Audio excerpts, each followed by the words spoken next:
Again, good evening, everyone. Thank you for being here at our community forum, talking about facilities and potential bond issue that's on the ballot here May 8th. I'm Dr. John Carnhammer, Superintendent of the Northeastern Local Schools, and we'll be doing the presentation tonight, hopefully answering as many questions that you have. I'll stay as long as you want to stay. But my partner tonight is Mike Richley from Richley Architects. He and his brother Mark are the principals there. And Mike will be doing a big part of the presentation talking about the new facilities so that you get an opportunity to see what those are like. And potentially it could be like. And then I'll do the fun part of what happens if it doesn't pass. So we're going to make sure we share both sides at that point. This is not a Board of Education meeting. Some of our past forums, we have done that where we've had all 5 board members present and they could speak and act as a board.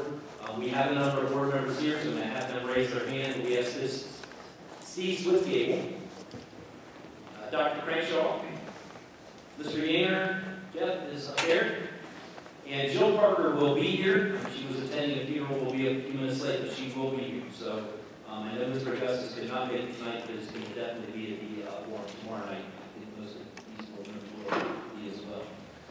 So they are not acting as a board tonight, so if one of them does speak, it would be as their own individual board member selves, not collectively as the board. So I just want to make sure we share that. It's been a pretty tough day here at Northeastern High School, as you're probably all aware. Mr. Bingley, tragic passing last night. We had a lot of counselors and help in today to work with students and staff and take care of people around here. I want to compliment Mr. Justice and all of the staff here at Northeastern for, again, getting our kids and our staff through day for a very tough day. So, again, you can't plan for those kinds of things. And really, the outpouring of love and support from the Northeastern community has been tremendous, and Darren will be missed. So, tough day. But we're going to trudge forward, and we want to make sure we get this information out to you. And with that, let's dive into the agenda. I'm going to kind of review the process.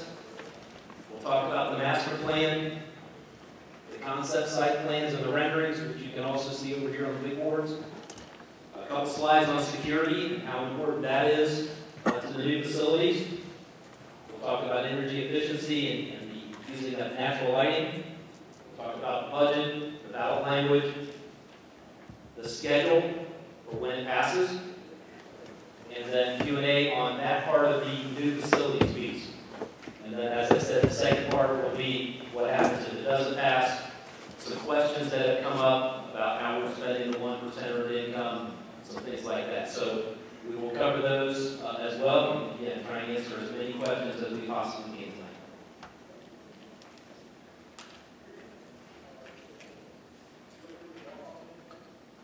We had this again, it's our 8th community forum.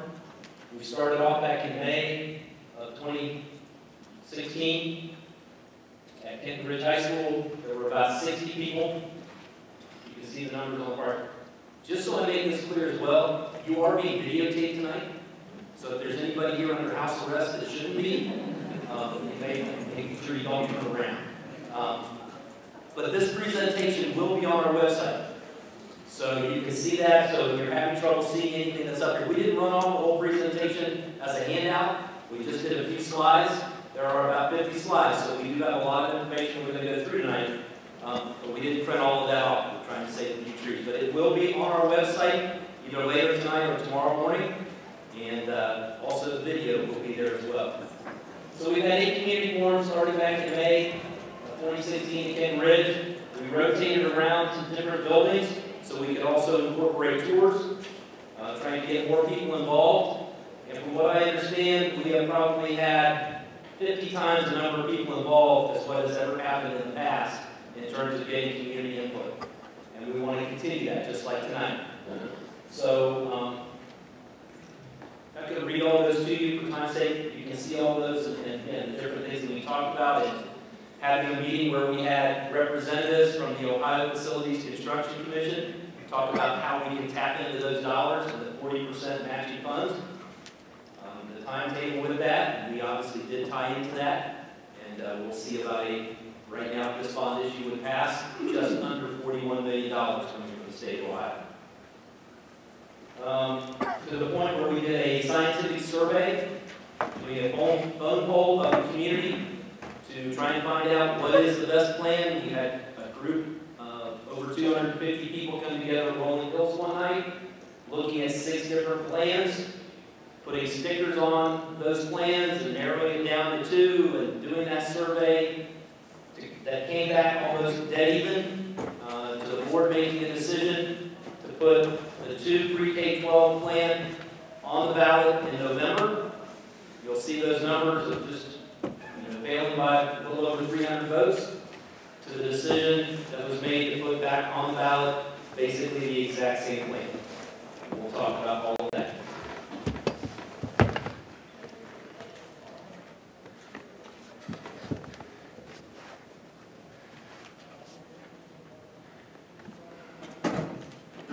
Again, the November 7th ballot, like I said, failed by just a little over 300 votes.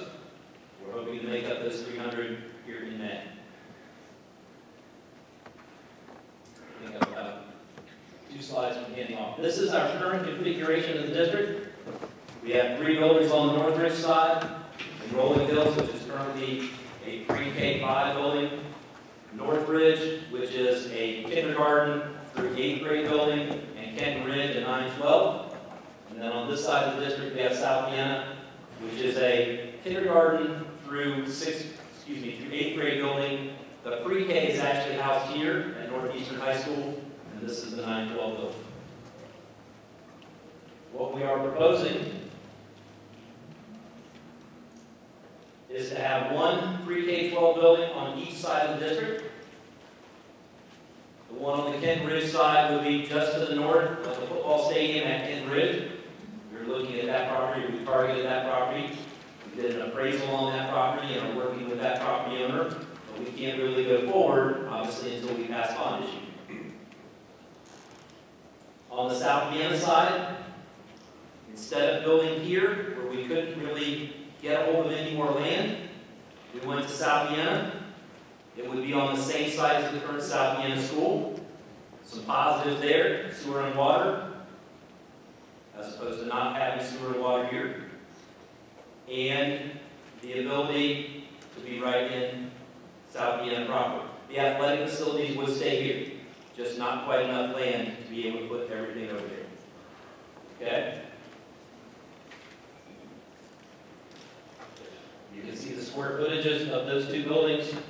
The Northeastern building would house about 1,200 students. The Kenton Ridge building, a little over 2,000. You might ask, where do we come up with those numbers? Those numbers are done off of a projection from the OFCC and using a company out of Columbus that looks at the last 10 years of enrollment and projects that forward. We have had declining enrollment.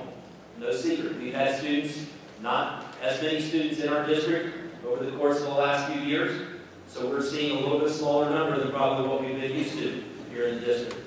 But they will not let you build for more students than you're actually projected to have about 3 years out, because ultimately we wouldn't be in the buildings for about another 3 years, which we'll cover again in a little bit. And here's Mr. Richland. Thank you, John. And my name is Mike Richland. I'm an architect. I specialize in K-12 schools. And I want to walk you through a bit more detail on the master plan. There have been some questions about how we determine the size, and John mentioned this. Is the school that serves 1,200 students is just under 180,000 square feet, and the school that serves just over 2,000 students is just over 265,000 square feet. We want to dive a little bit into what kind of spaces we're providing and how we got to that number. There's a whole comprehensive listing of all the spaces. This will be posted online. But you can see the spaces listed. This is the administrative area. And you can see the Kent Ridge column and all the spaces, and then the northeastern column. So as you can see through this, both schools will be getting the same kinds of spaces, which vary slightly either in quantity or in square footage to address the enrollment differences. For example, on the athletic or the academic side, we have Kent Ridge School, and again, these are hard to read, but there's 32 elementary classrooms on the Kent Ridge side and 17 elementary classrooms on the North Ridge side, both the same square footage at 810 square foot each. And then the high school classrooms, science lab, and so forth. Special ed space will be distributed at both buildings. Art spaces, music spaces, band rooms, orchestra rooms, choir rooms, the media center. And then athletic spaces. There's been some questions about this. Both schools will get 2 new gymnasiums. There'll be an auxiliary gymnasium at 6,000 square feet at Northeastern and 6,400 square feet at Kent Ridge. And then on the main gym, that's item 1 right below it, 13,575 at Kent Ridge side and 4,000 at the Northeastern side. So all 2 new gyms, both sides, both very, very large and accommodating needs. You see different locker rooms, etc. So if someone's really interested in getting the details and say, what exactly am I voting on, what kinds of spaces, I wanted to share this with you in more detail. The student dining room is kind of a fancy word for lunchroom and the kitchen. One of the great things about this plan is you'll have 1 central kitchen and 1 central location for eating on the east side of town and the west side of town. So you went from 5 kitchens and 5 student dining rooms to 2. That'll make you incredibly more efficient. On the vocational LOAC spaces, you'll see those show up on the northeastern side. So those spaces are populated within the northeastern side, but we do not have those programs on the Kent Ridge side. There's some business ed classes, some life skills labs, and then building services. These are your corridors, your mechanical spaces, your public restrooms, etc. So we simply add up all of those spaces and we come to a total for each school. So those of you who have any questions, if you're interested in what exactly is in the building in our area, you can go online and see that information. Now let's talk a little bit more about the plans. This is the Northeastern Pre-K-12 at South Vienna. You see Interstate 70 traveling east and west. And the district currently owns about 18 acres at this site. As we zoom in, we can see the approximate property lines and the dashed red lines surrounding the site. And then you see the South Vienna School. So the concept would be to purchase additional adjacent property here and expand the acreage from 18 to approximately 29. And that's achievable by purchasing property from the village and also from Ritchie Brothers, who owns this triangular piece and the wedge. Getting the 29 acres will allow us to keep the existing building occupied and in use during construction. And then we would construct a new pre-K-12 school. And after the new school is complete, students from South Vienna would move into the new building, and the old building, which sits out front, would be demolished then at the end. This is a concept diagram. Again, very conceptual in nature, but the point was to provide voters with a sense of kind of what it could be, how it could lay out, is it even feasible, possible, and doable. So we wanted to test that and prove that. This is the footprint, and we're envisioning this as a campus of 3 buildings tied together. So on the west side, it could be an elementary school. So this could be a pre-K through 5 elementary school that has its own office and drop-off for vehicles. And then on the east side could be a middle school and a high school. We're envisioning the academic wings on the other side as 2-story buildings. So we can have the middle school on the first floor and the high school on the second floor. So even though these labels are shown to be the same bar, these are envisioned as separate floors to keep the students separate. In between, these is what we're calling the shared services building. And on the program I just showed you, some of the spaces that might be there would be your 2 gymnasiums, your locker rooms, your central plant, your central kitchen, your central lunchroom, all the services that both of these 2-story academic cores would share. It would have some receiving and loading on the back, and then a large parking field out front, and a large vehicular drop-off out front. There will be space on the site out after South Vienna comes down for some play fields, but due to site constraints, we're proposing that the northeast, this site right here where we're at, the northeastern site remain for the stadium, softball, baseball, tennis courts. And we're zooming out here a click. And then here's an aerial image. These are printed in front of you. Chris Humphrey. Okay.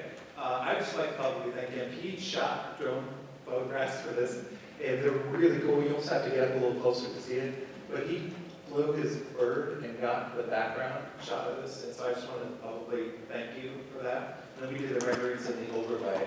Yeah, come on. It's really cool. You can see the more detailed mix for it. So here's a vision of that campus, how you can see the 2-story building, the elementary school on one side and the middle school and high school on the other, as well as the aerial shot Chris took at Bowman Road. Zooming in a little bit closer here, you can see the 2-story building, middle school, high school, 2-story shared services building. This is designed that these can be secured, so this academic areas can be secured, and this is essentially a community rec center. So you can get in there, use the gyms, use student dining room, have access to the stage without getting into the academic side.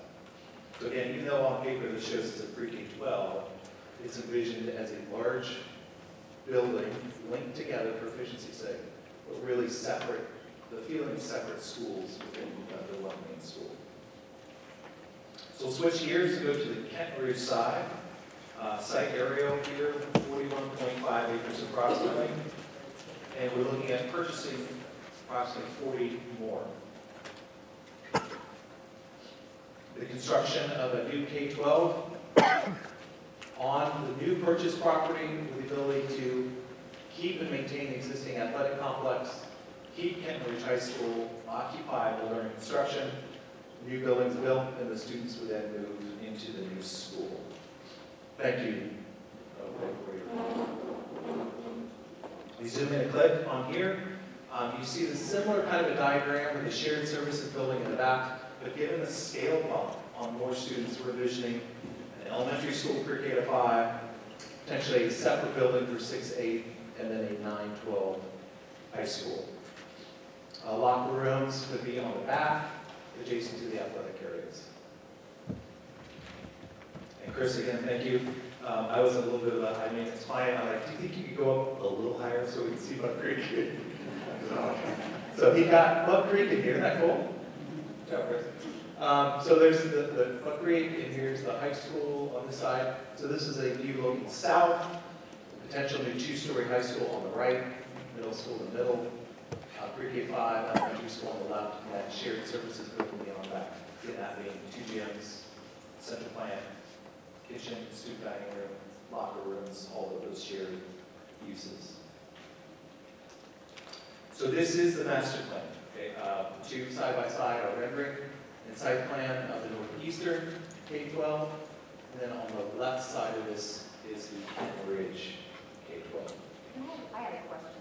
Yes. So they will have their athletic field and everything, it will stay where they are, and Correct. we don't have to fund that. Correct. Right. And I'm definitely not going to answer your question. What we're hoping is to, as John says, we're going to leave time after this presentation to ask questions on the facilities piece. So anyone else who has questions, can I save them when we get to this? I'll answer your question right away. Mike, we also, to make sure that it gets on video, we need to repeat the question through the microphone. Okay, so the question was, we're keeping existing athletic areas and we're not paying to reconstruct them. And the answer is yes. And when we went through our community engagement process, that was actually something that was promoted as a value. There were folks probably in this room who've donated hours, sweat equity, constructing, donating, building all these facilities. Can't we keep them and not replace them? So that's what we're doing this time. Great question. We did, though, look to add for certain things. For example, Kenton Ridge does not have a track. So we did put that In the LFI, to make sure that we could fund that and make sure that we brought all of our facilities up to what we feel is a minimum level that we definitely want to make sure we're supporting all of our kids in the district. Okay, I'm going to switch gears and spend a few minutes talking about security. This is something that is in the public realm recently from Parkland, and folks are kind of wanting to talk about this. And I just want to bring up the topic and discuss ideas about how security measures can be implemented in schools. First of all, I'm going to start to say, even though this may be more publicly discussed like right now in the Parkland, this is something the design communities have been wrestling with for about 20 years. And there have been some watershed moments that have kind of kicked all of us in the teeth. The first was Columbine. It happened in 1999. And that one was kind of a wake-up moment for school designers and planners and police officers. The significant impact that had on school design was mostly on police tactics. Prior to that point, these were like hostage situations. So the police would arrive, they would secure the perimeter, and they would call in the SWAT, and they would wait for the SWAT team would arrive to deal with it. So the significant change in there was what they call immediate action rapid deployment tactics, where police officers now, and I almost make you cry to say this, there's many police officers that are, oh my gosh, is this idea of moving towards the sound of the gunfire is now a police tactic that's happened post-Columbine. So that was a huge watershed moment. And then at that moment, then as designers started to think about safety and security and secure vestibules and access control and so forth. The second watershed moment was Sandy Hook. This happened in 2012. The difference here was this was perpetrated by someone outside of the school who wasn't supposed to be there. So this doubled down on designers in terms of secure vestibules, perimeter control, security cameras, and access control. Again, that was kind of the watershed moment number 2. And then the most recent one, Douglas, has had an impact. What happened at Stoneman Douglas was the perpetrator came in, there was a fire alarm in the morning, and they tripped the fire alarm. And it makes this enormous sound all over the school that's deafening. And kids ran out into essentially the crime scene. And even if you have a PA system, right, at that time, you can't overcome the sound of the fire alarm system. So there's a new code that came into place actually last November that requires a voice override for your fire alarm system. So if someone pulls it, you have the ability to override it with voice commands saying, here's our security plan, here's what we're doing. So all of those things are in this. This is what we call crime prevention through environmental design, which says the design of the school itself has the opportunity to reduce crime if it's planned properly. And this is best done up front, where we've got the architects, the engineers, the school district, and law enforcement all working together to come up with a plan that's safe.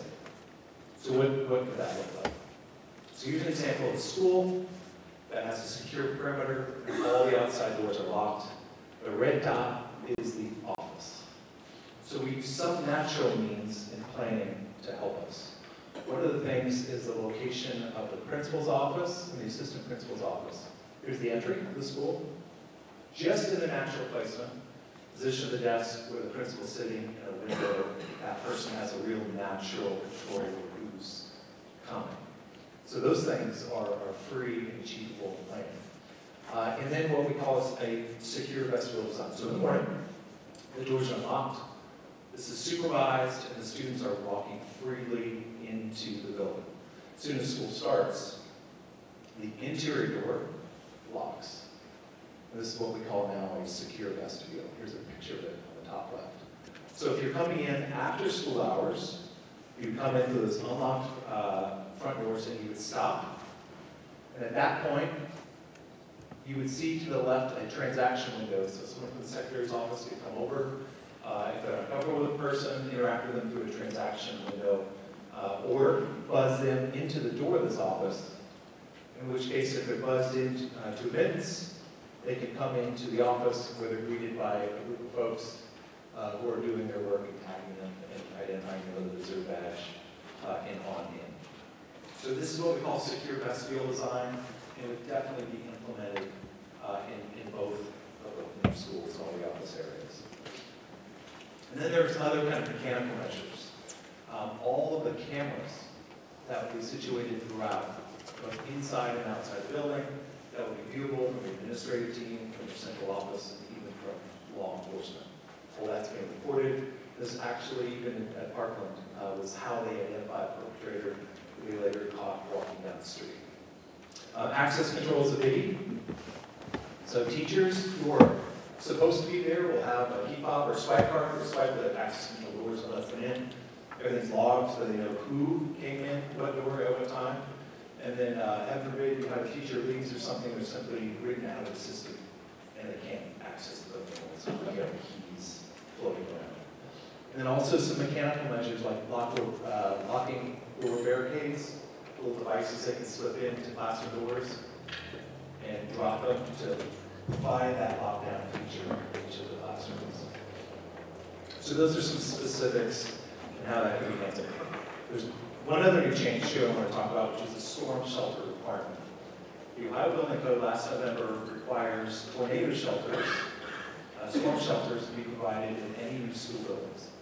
So if this passes, you'll be one of the first in the state of Ohio to do this. The picture on the left shows how tornado drills were handled previously. And that was, your structural engineer would tell you the safest part of the building, usually it's an interior corridor with the windows, maybe the locker rooms, and you go in and do your drill. Science tells us that's not always the safest place to be. You're blown through a straw, you know about air velocity through a tunnel effect. So what the building code now tells us is we're required to do a storm shelter. And that is basically a room. It could be a band room. It could be an auxiliary gym that's hardened to pass the ICC 500, what they call the FEMA P361 standards. So it houses all the students and all the teachers, and it can survive a 250-mile EF5 that's right. And also the second test is what we call the airborne missile test. That's a 15-pound 2x4 traveling at 100 miles an hour, which is what an F5 would create. So these schools will incorporate storm shelters. These are co-funded by the state of Ohio, and both schools would have them. That's also one of the reasons that this levy is just a little bit more expensive than the last one. It was not in that co-funded piece on the last bond issue. It is now a requirement by the state, which means we have to put it in, which caused that number to go up just slightly. A couple more points. Energy efficiency. The tools we use, we're essentially we're actually designing and building the building in the design phase. We're going to test systems and optimize the systems to make sure the buildings are as energy efficient as possible. Building automation systems will be throughout. Take rooms like this that are air conditioned. Building automation systems can say, well, hey, when it's not occupied, air conditioning, set it back at certain times to save dollars. Renewable energy, there's a multiple array of options. The simple thing to do is the solar thermal, where we're preheating water with the sun. So the water comes in at 55 degrees. Before we use it to cook water or run our boiler, we use the sun's energy to preheat that water up to a higher temperature, so we're spending less energy dollars heating it more. So there's a vast array of energy efficient options we can include. Indoor air quality is a great net factor too, which is filtered outside air that will be coming into the school. And then probably one of the things I'm most excited about is just daylight. It's bringing natural light into the educational environment that not only helps illuminate the space and light the space, but also provides a really nice environment to both for teachers, teaching attention, and students who are working. The cost for this, here's an updated master plan cost. See the projects listed on the left, including the two major cost items of the new schools. There's also budgets in for abatement and demolition of your existing buildings. As John mentioned, you can see the state share for each of the components, just under $41 million. And then the local share for each of the components, which is essentially what the community is voting, which is the $79.3 million. A tax impact, we have that local share plus a $500,000 operating maintenance levy. So our effective millage is a 7.96 plus the 0.5. Our effective millage is 8.466 mils. And per approximate $100,000 home value, that is $295.75 per year, or $24.65 per month per $100,000 home value. So if your home is in multiple hundred, it's an easy way to do that. This is how it will show up on the ballot on May 8th. Issue number 2. You can read the language online if you want to see it, but item number 1 describes the 7.96 bond issue, and item number 2 describes the $500,000 maintenance levy. Both of those are in combination, so it's either for both or against the bond issue and the tax levy. So that's issue 2. The schedule, should the bond issue be successful on May 8th, design would start this summer and would take approximately 1 year. Construction would take approximately 2 years, all of that. We're projecting a move-in of the 2021 August. At this point, sorry. I want to let you know, community forums don't stop after the passage of the bond issue. Everything that's actually been shown up here is potentially what it looks like. We've spent time as an administrative team and working with the architect to look at all of the plans that the OFCC provides and the square footage. We made some modifications to some of those, which comes out in the LFIs, but it also still takes a great deal more community engagement to make sure that we are getting the buildings built that not only we want to see on the education side, but also our community wants to see. So it doesn't stop with just the passage of the bond. There will be more input from you. And with that, we are to questions. And our hope for this session is that questions could be centered around the plan. So, any questions you might have on that? If you have questions relative to the consolidation plan, our hope is that you just hold for a second. Yes, sir. The VOAG facilities, that would be at the new site. Yes, there will be square footage in the new building for BOAG. Follow-up question there. The athletic facilities are going to be here. Correct. Okay, that means the locker rooms and everything will be here, showers, all that is here. Well, we really don't have showers now. We have locker rooms and most of the showers don't work. So we will still have some spaces here, obviously, for teams to be able to practice and obviously hold games. So one of the things that Mike did say was that in that plan, we have put in to demolish all of the current facilities, okay? We do that so that we get all of the co-funding dollars, and we know that that number is there if we do decide to demolish a facility. If we decide as a community, and part of that decision-making process of, is there a portion of a building that we want to keep? Now, South Vienna, that's pretty much out, because we need that entire space.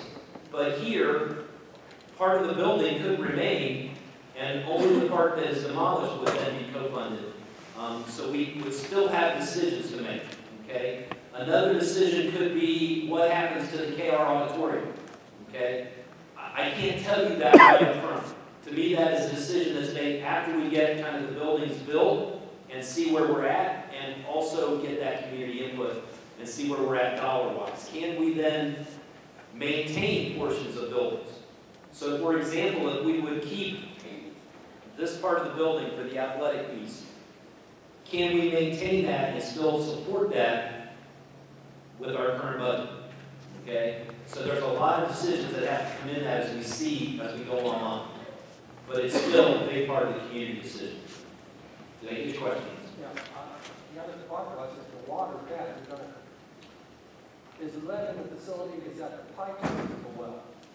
The lead was in the pipes, okay? So we are currently working with the EPA. We are using a product called orthophosphate. I liken it to Pepto-Bismol, where it basically coats the pipe so it makes the lead stick to the pipe and the water runs through.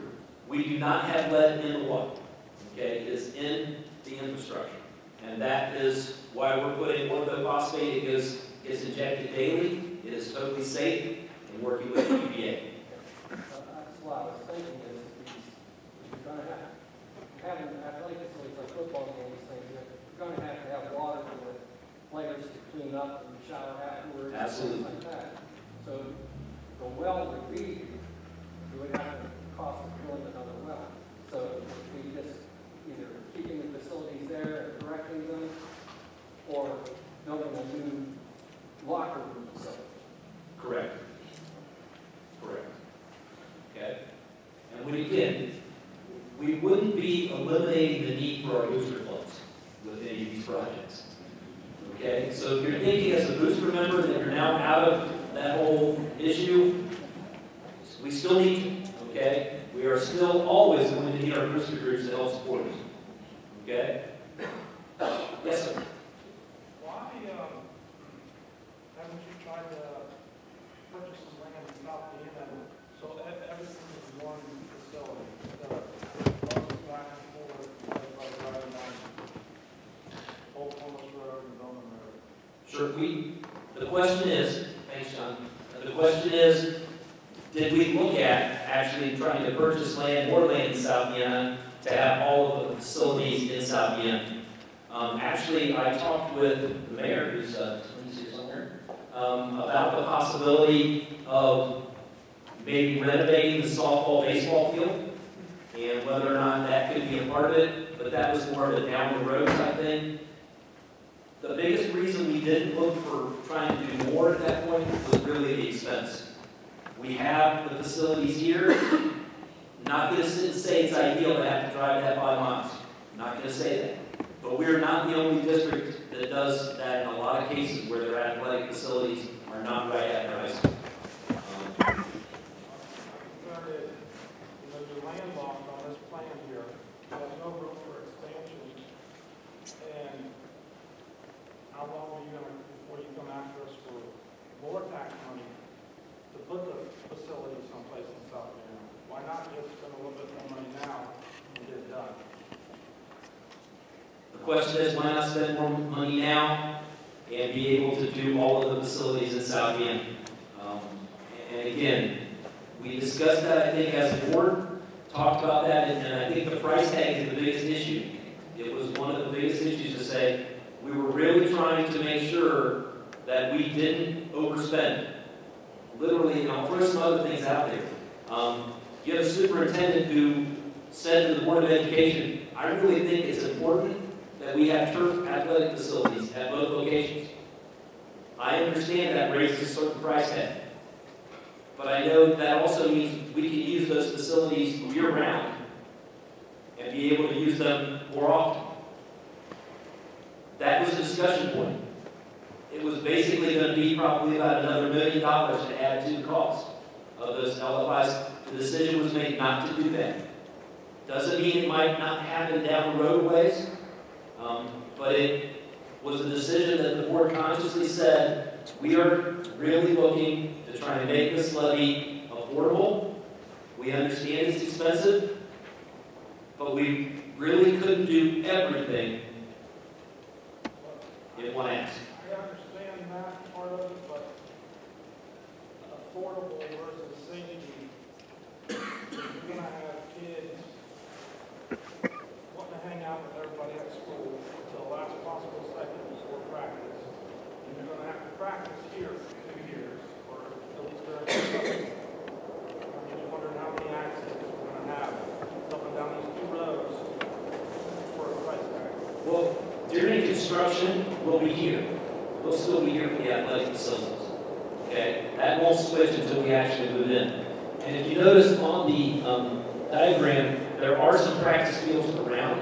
So it doesn't mean that every practice has to happen here for, say, soccer or football. Obviously, at least in the current design that's up there. And maybe that's something that changes through community engagement where we say one of those practice fields is something that could be used for baseball, softball. Now, I understand, no matter what, those fields aren't going to be ready for practice for at least a year or two after construction.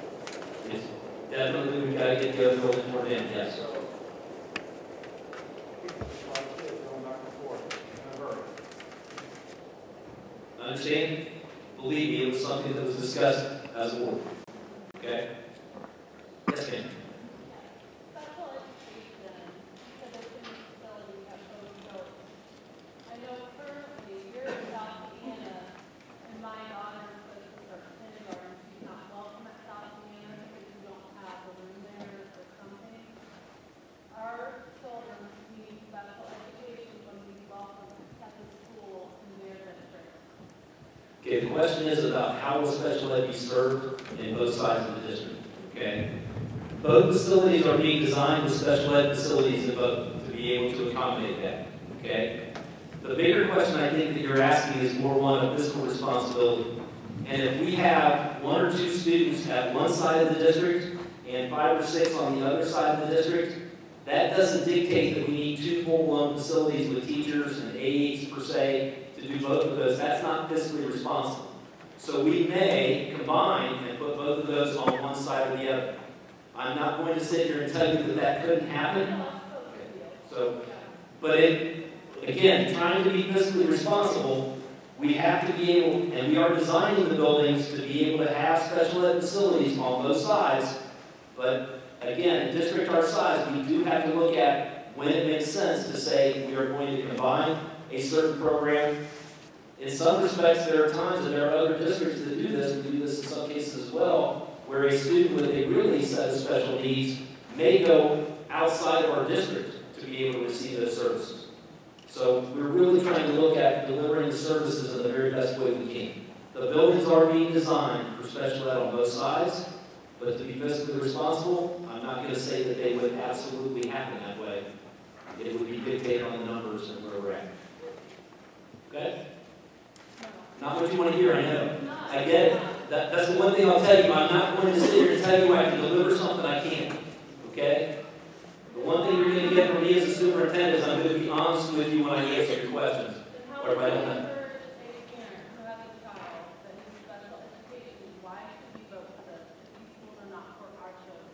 The schools are for your children. It's just that the school may not be exactly in your backyard. It will still be here in the district. We will still be offering services here in the district. Understand? I understand. Okay. I understand. Again, I'm not going to sit here and give you an answer that I can't back up and say I can make it happen. Okay?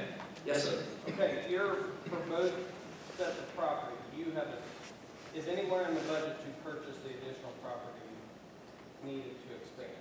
This is my first time coming with you. So you're proposed where the new schools would sit is buying additional property that you currently do not have. Okay, the question is it in the budget to purchase land for the project? And the answer to that is yes, we have that in the budget. Do we have absolutely enough in there to say we can guarantee that we can pay those owners of that land exactly what they want? But that's been set, that can't, if the levy passes, they can't come back and say, so if we go to the heartache of doing this, have you got purchase contracts in place for every piece of property for both sites? We can't put purchase contracts in place until we actually pass the levy. So theoretically, you couldn't build, even if the levy passes, if the price point for the additional property would go beyond a reasonable. Because at least, let's look at Kent Ridge, because I think you own the property that the new school sitting on, or Ritchie Brothers. No, there's about 11 acres, I believe, in the project at South Vienna. Part of that is owned by Ritchie Brothers, part of that is owned by the village. Okay. We have been in contact with both, and we have taken that as far as we can take it until we pass the levy. Okay? We're pretty well set on the South End side. We still have some more negotiating to do on the KR side. And you have a contingency plan that just passes and you can't get it purchased. We have not taken that farther yet, because again, I didn't want to sit down with that property owner and try and negotiate more, not knowing exactly where we're at. Obviously, are there potentially snafus that we could hit along the way in any building project? The answer to that's probably true. I think Urbana hit one of those where they were looking at one site and then found out that it wasn't able to be used and had to go to a plan B. We haven't really identified a plan B yet because we really feel pretty confident that we can make plan A work. And we're not trying to go out there and waste a lot of time trying to identify a second site, if you will, because we believe we can make that first site work. Okay? Yes, ma'am. Have these facilities been built somewhere else and utilized by the community and children elsewhere? Are these brand new facilities that have not been utilized? They're new designs. Are these designs that we know work with our children and we know the good parts of them, the concerns about them, and they've been regrouped? I would say the answer to that is yes. We actually, as a board, went on a visit, and we actually took some other community members as well who were involved in a lot of the community meetings to visit Milton Union. It's a K-12 or pre-K-12 facility, very similar to what you would see in terms of the Northeastern facility. Mike was the architect on that building. Mike has done, and his firm has done, a lot of other school buildings as well. So I would say you don't ever get anything that's completely cookie cutter, because Mike really enjoys the design phase of it and making sure that we are meeting the needs of our staff, students, parents. So are we going to just pick up Milton Union and say this is the building that's going to be here? I would say the answer to that is no. Will there be a lot of things that were learned in Milton Union that will definitely be in that? The answer to that is yes. Okay. Say that one, Mike. Yes. I'm going to go back to something you said before. The attrition rate is growing, particularly on the side of the district. We're losing more of our students to schools like STEM, et cetera. Could you talk a little bit about what the impact of this plan will be of that trend? Okay, the question is really about our declining enrollment, especially on the northeastern side. We're really trying to do some things currently to stem that. That's the right word. I mean, that's the right word. We initiated a one-to-one technology program with both of our high schools. We are planning on moving that all the way to the middle school level. We're hoping that some of those technology reasons that people may go to STEM, or students may go, we can deliver here as well. New buildings will do nothing but help us enhance that. So we're really trying to fight to keep those students here. What else can we do? Really, If the trend continues, and despite our best efforts, does that mean the square footage comes down for the Northeastern, South Vienna plan? Because you mentioned that it could impact. Sure. The question is, thank you for clarifying, the question is really, does the square footage change if our population decreases? Well, basically, when we sign our contract with the OFCC, that's the square footage we get. That just shy of $41 million is what we're going to get. Minus, if we don't demolish a building, we wouldn't get that co-funded piece. But that's basically what we get to work with. Which means the plan that we put together has to be deliverable. And that's why we spent a lot of time working with Mike and the administrative team and the board to make sure we feel we definitely have a plan that is deliverable financially and will give us the facilities we need for well into the future. That's a difficult thing to plan for the future. But we're going to do our very best with that. And we're going to visit other locations and take people around to see what opportunities are out there. That to me is the exciting phase, is the design phase. Okay? Then you're just licking your chops when they're building and trying to wait to get into those new facilities. Yes, sir. I see that this is a long-term plan. I don't feel like facilities here at Northeastern, presently set up for the sports, is going to be a long-term plan. And I'm not a big fan of Pepto-Bismol. Have you thought about how much it's going to cost to have an alternative safe water program? Haven't really thought about, the question is, a safe alternative to the water system problem that we currently have. Yeah, I don't teach your students deserve safe water if they're participating in sports, or if I'm visiting, I would like to have safe water. Sure, and we have safe water, where the EPA wouldn't have said the bottled water could go away. It seems like a temporary patch. Have you evaluated how much it would cost to have a truly new, up-to-date? I mean, I don't think Pepto-Bismol would work if we're just going to put that over Ken Ridge. Well, the answer is that the price tag's probably not a lot different here or there, because the only way that we can fix that problem is to get rid of the infrastructure that we currently have. There's no way to put, I guess that's my question, there's no way to put a safe water source, another well on the other side? I'm going to go over here because I don't know that design question and whether or not that would be possible. Maybe. And he doesn't have that answer either, so we're in trouble. I mean, I'm not a well expert, but I would think that safe water would probably be something we might want to consider for our students. It is absolutely something we want to consider. And absolutely a big part of the reason that we're looking at new facilities is not just water. I mean, we didn't spend a lot of time really trying to address all of the needs and the reasons for why we need new facilities. We don't have enough electrical outlets in rooms to do the technology. When you flip on the air conditioning at Kent Ridge, it's on. Okay? It is not controllable. Okay? It's the only thing you have is a switch to flip it on and off, which is not efficient at all. It is actually cheaper to run this building in terms of our utility costs than Kent Ridge. This building is actually overall pretty efficient. I shouldn't say that, but we got so many other problems. Okay? Those are just a few. Obviously, I'm happy to offer a tour to anyone, whether it's this facility or any building you want to go in and visit. Rolling Hills in South Vienna that built on the open air concept or the open classroom concept where we put walls in without doors. We know those are security issues. We also know those are ventilation issues because they weren't designed to have walls put up. There are so many more things we think we can deliver to our students with new facilities. But it takes a community to do that. You've heard me preach from the beginning. Preach is the wrong word. Share from the beginning. We need to come together as one community. We've worked very hard to try and get as much input, transparency, to be able to give you answers.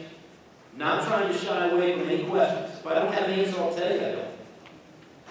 And they're not always easily answerable. So, continue on, yes? That's the water.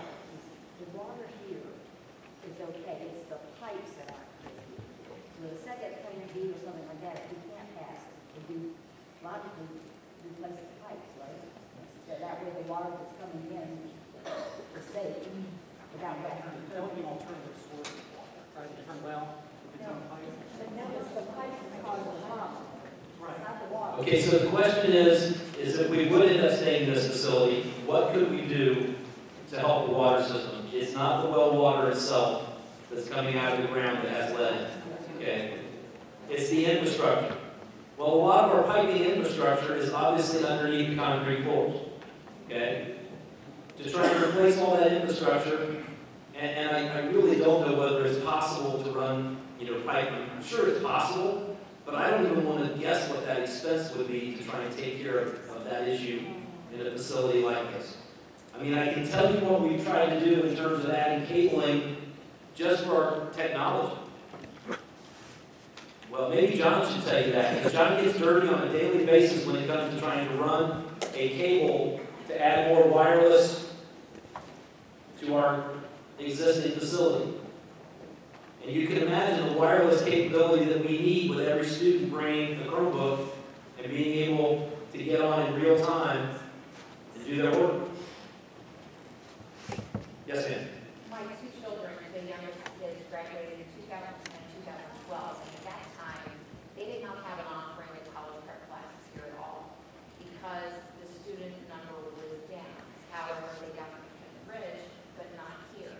I need to know who makes that determination because in my opinion, each kid deserves exactly the same education. And if I spend all this money, I don't have children now, but I want all of my neighborhood kids also have the opportunity to excel and that's where America's going. I'm not so sure that that was as much a question as that was something we need to do, okay?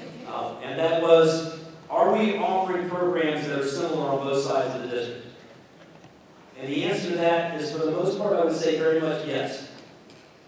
And where does that fall? That falls directly on your superintendent and the Board of Education to say, yes, we agree that we need to be able to do this, okay? Now, can it be identical? The answer to that is I don't know that it can be identical, the same that I didn't make, the lady happy with the fact that I can't guarantee that we can absolutely offer programs on both sides depending on the numbers, okay?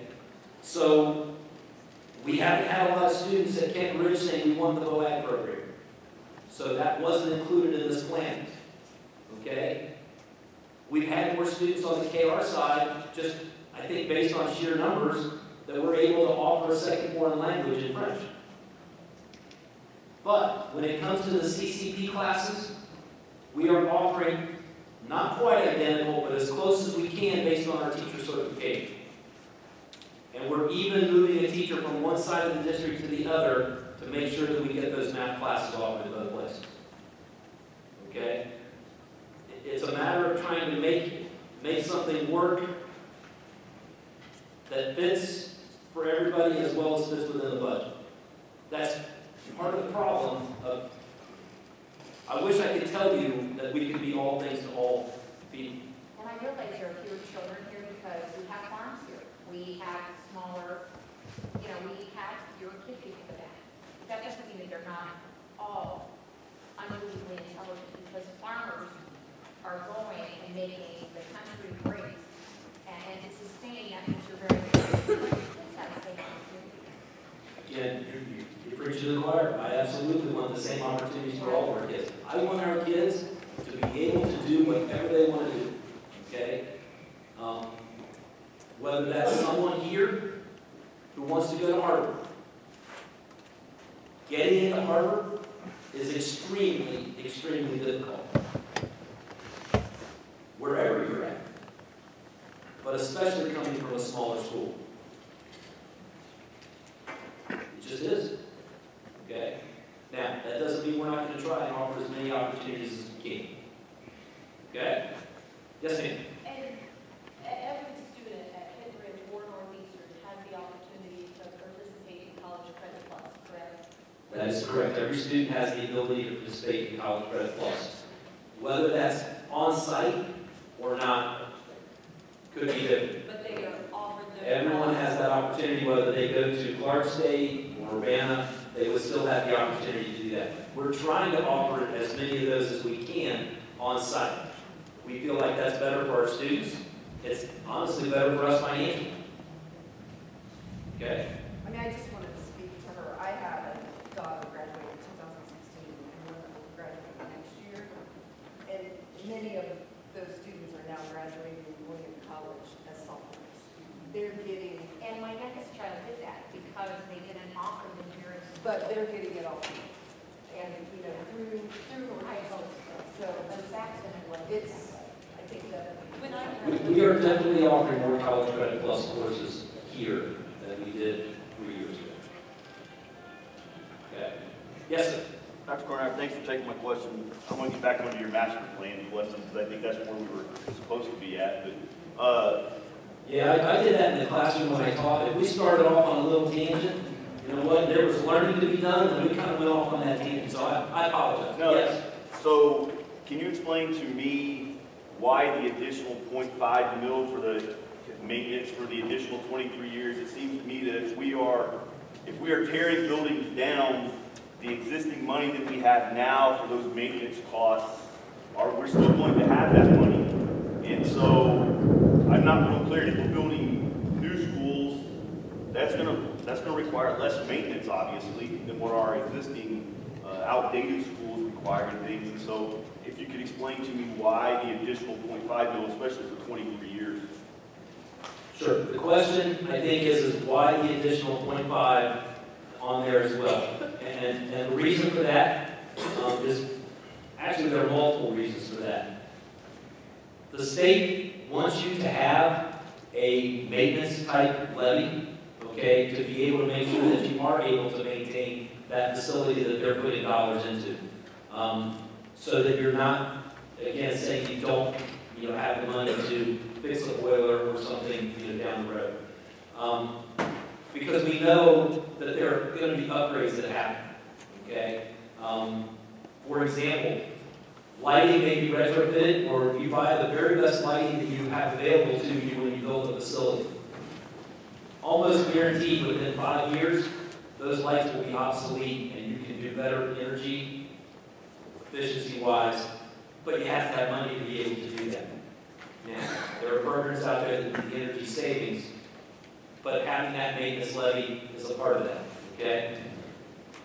The other part, and I guess I'd say please don't take this the wrong way, we don't have a great track record in our district of passing levies when we need to be able to fund things that we need to, or, and again, I know I'm going to get hit with, and maybe deservedly so at some point in time, that the facilities have gotten to this point because we let them go to pot.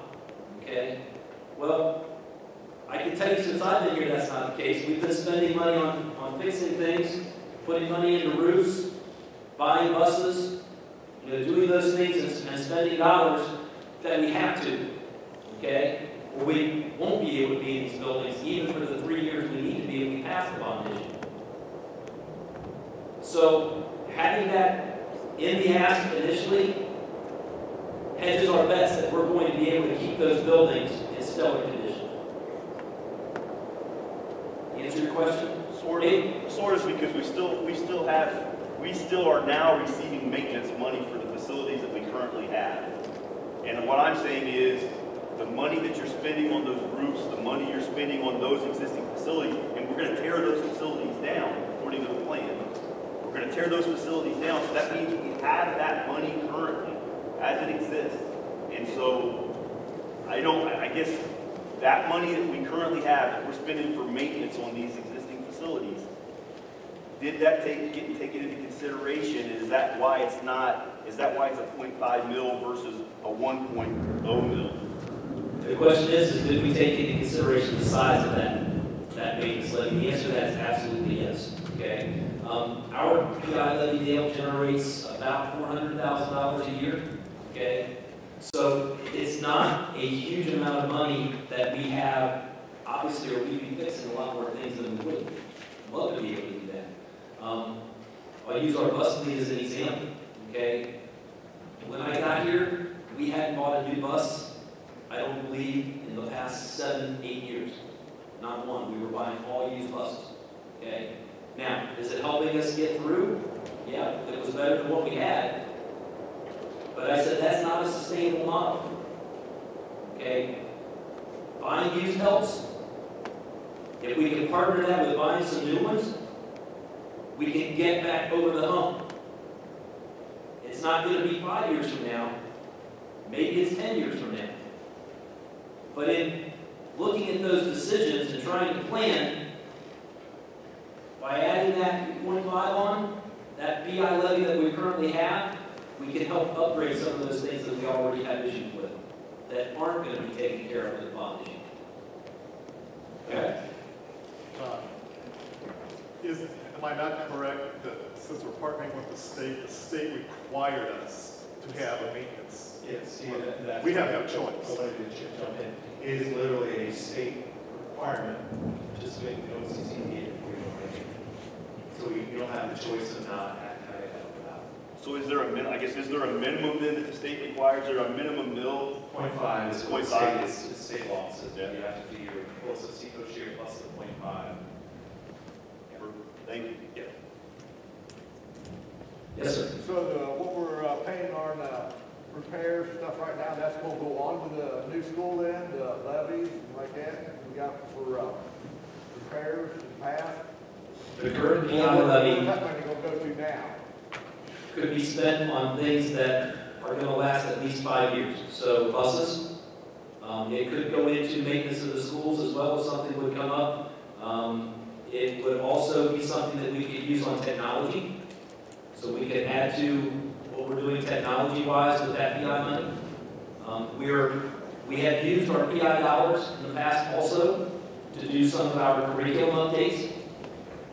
That was kind of another thing that I added when I got here, was actually it had already been started by Dr. Kramer, of updating our curriculum. We have curriculum, I think the board was shocked when they heard this the other night, that is 15, 16 years old. Now you may say, well, things don't change. Yes, they do.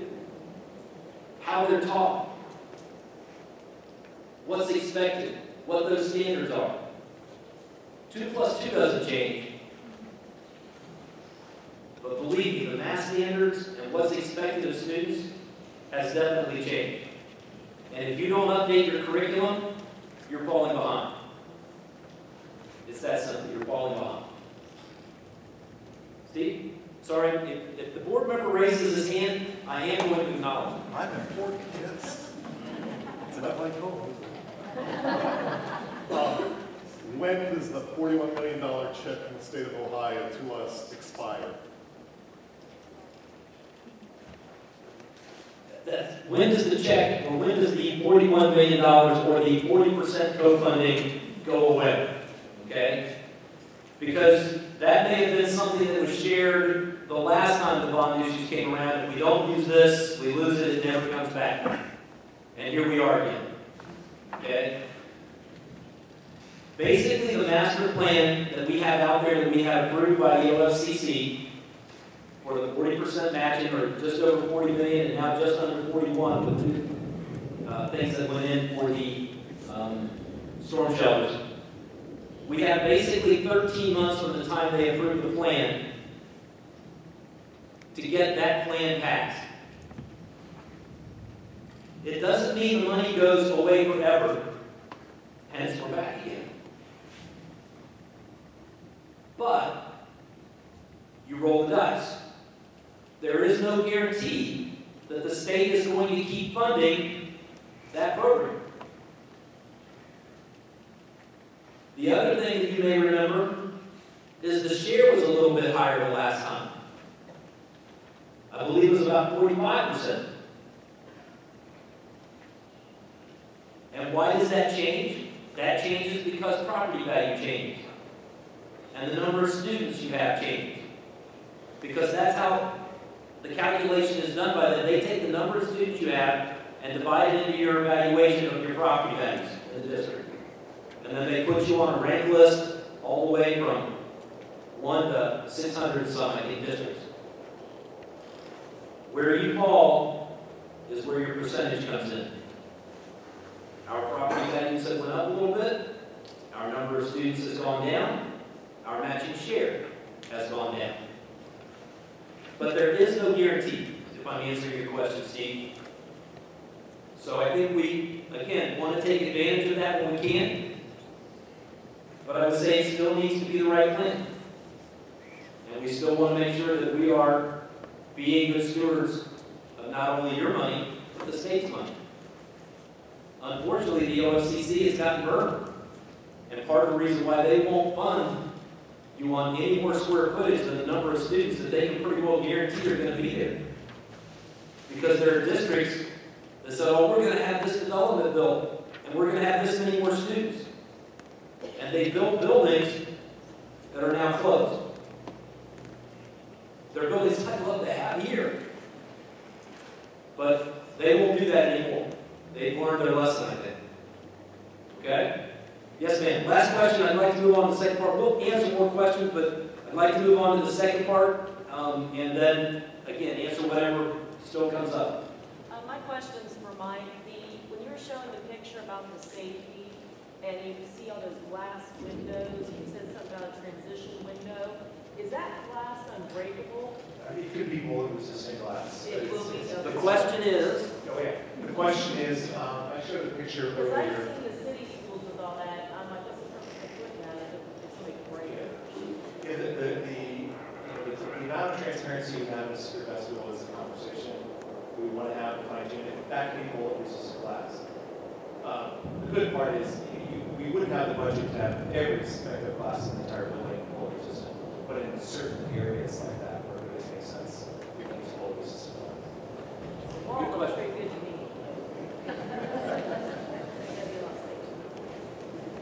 okay, again, we're not saying no more questions about facilities. We'll definitely come back to that, but I know some other people may have come predominantly, maybe even to hear this part. So I want to make sure that we are being good stewards of your time as well. With the last bond issue in November, we didn't put out a plan saying this is going to happen if the bond issue doesn't pass. That was done intentionally because we didn't have a plan to say this is absolutely what's going to happen. Because we knew we still had some other opportunities to go back on the ballot, or if we needed to, probably make those changes without going on the ballot. But in discussion with the board, I prompted the board and I said, I really believe we need to let our community know what's going to happen if this bond issue doesn't pass. Because we can't keep going the same way we are right now in running 5 old buildings that need major repairs, our student population dwindling a little bit, trying to fight all of those things with the budget issues. In looking at the 5-year forecast that we had at that point in time, we were looking at being in the red about 3 years out. We're deficit spending in the red definitely by the end of that 5-year forecast. We had to make some hard decisions. We cut some staff members. We'll be cutting a few more because of that dwindling population. But to really impact our budget, we need to take one of those older buildings offline, or one of our buildings offline, whether it's the oldest one or the newest one. And we spent a lot of time trying to really look at a plan to come up with that. You may not agree with this plan. Believe me, I know there are a lot of people that don't agree with this plan. Okay? I can't say I'm in total agreement with this plan.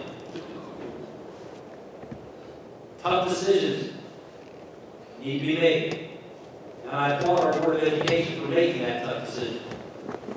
So, what does that consolidation plan look like?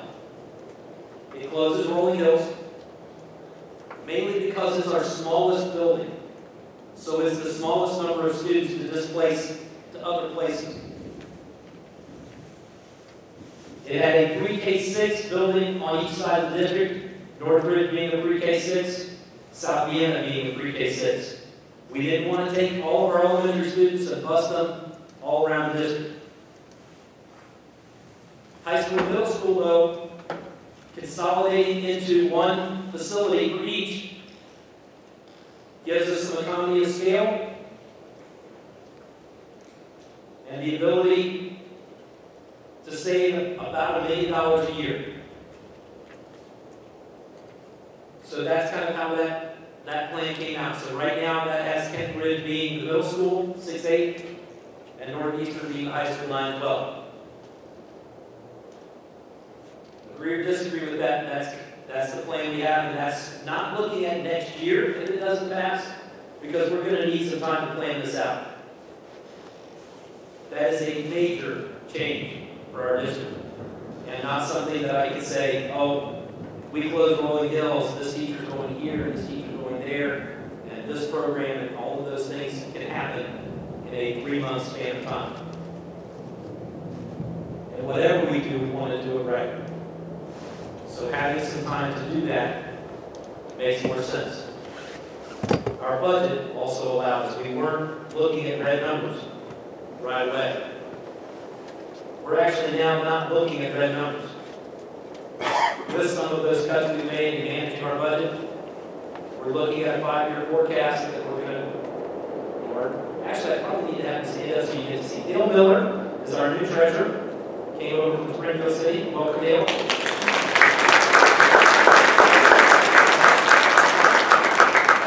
He is truly amazing with the numbers.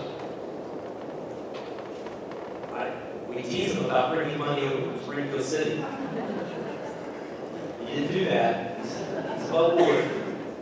But really, he has software designed that works in that 5-year forecast, that your 5-year forecast becomes your overarching document for all of your budgeting numbers. And you can drill right back down into that and see exactly where you spent every dollar, every purchase order that went to a particular line item. I'm excited about that because it will give us a very powerful tool to be able to help us monitor our expenditure. So that's the consolidation plan.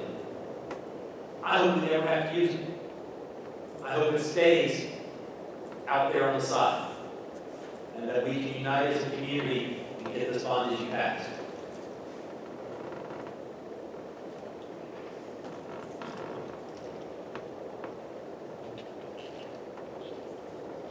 That's what it looks like physically. I don't know that you can see that better, but obviously that's what it looks like. With that, again, this presentation will be online tomorrow. Tell your friends. Watch it on video. Tell them to watch it on video. If you want to see this presentation again, we're doing the same one tomorrow night.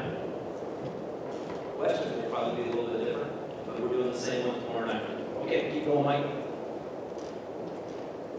This question has come up quite a bit.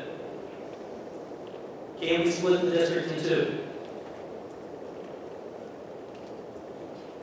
The answer to that is really no.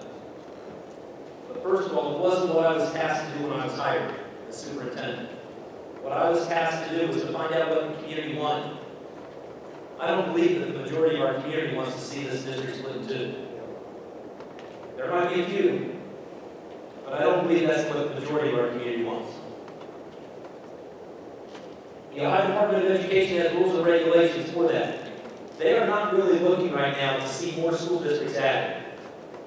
They would rather go the other way and see more consolidation of districts. It is not a financial savings, it is more expensive. Both sides of the district, when you split, have to be able to financially support themselves. That can't work. Okay? So this is not really an option. Okay? The 1% earned income tax. How is that money being spent? Well, it's being spent on everything because it is a general fund tax. So that 1% earned income goes right into our general fund. It can be spent on salaries and benefits. It can be spent to buy a bus. It can be held in reserve to carry us over to the next year when we wouldn't have enough. It can be used on salaries to fix roofs, concrete, paving, and it has been used on all of those things. We gave raises to our staff because we think we have a great staff here, and we want to keep them. So that took a chunk. We spent over $500,000 in roofs. We could spend another $500,000. Mrs. Parker just told me that we had a leak in the back of the stage today. We fixed a lot of roofs in the past 3 years. We have a lot more to do. The decision is much different if we pass the bond issue on how we fix those roofs. It's also different on how much money we have to spend If we consolidate and we're saving that $1 million a year, we're going to spend part of that on taking care of the old facilities that we have. But it's nowhere close to being able to say that consolidating from 5 buildings to 4 will fix water problems and infrastructure problems here, or air conditioning buildings. There was a capital plan when I got here that had all of these types of things listed. Security cameras. We've added security cameras to all of the buildings. When I got here, it was just the 2 high schools. They are now in all of our buildings. Is it what you get with the new buildings? Absolutely not. Nowhere close. But it's much better than having nothing.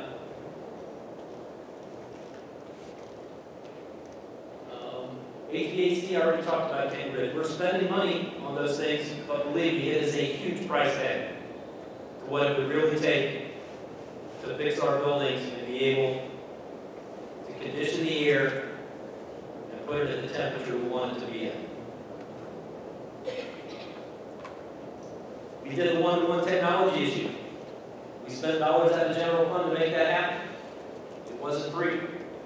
We asked our families to partner with us. We put a fee in there for that as well, so they could use those at home. They can bring them home. We're going to look to do that in the middle school. Mr. Schmidt already has the plan in place. We're looking at being able to make that happen over the summer so that our middle school kids will have Chromebooks when they come back in the fall. Because that's important education. So we haven't stopped trying to improve while still trying to live within a budget.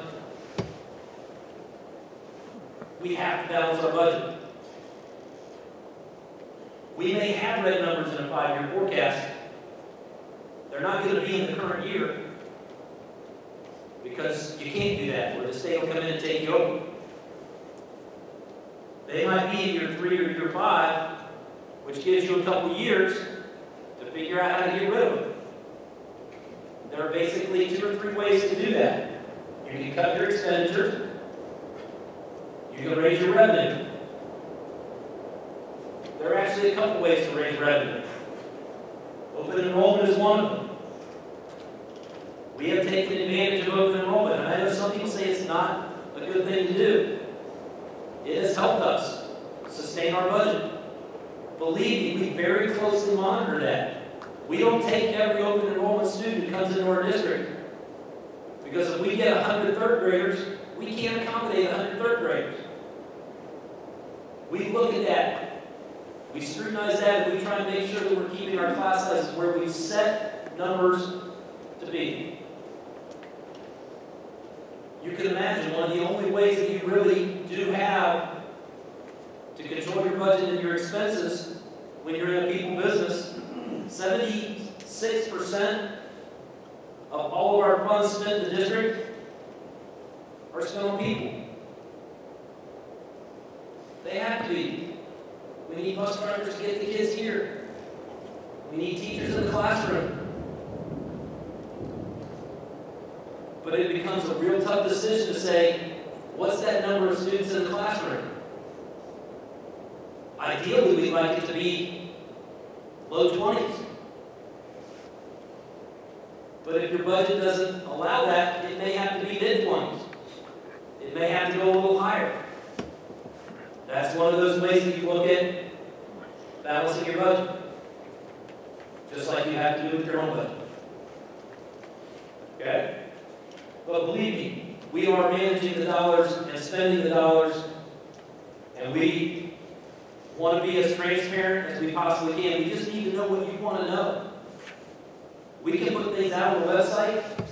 Happy to meet with anyone. Come in and just tell us what you want to know. But it's not as easy for me to guess what Mike wants to know. And what you actually want to see out there.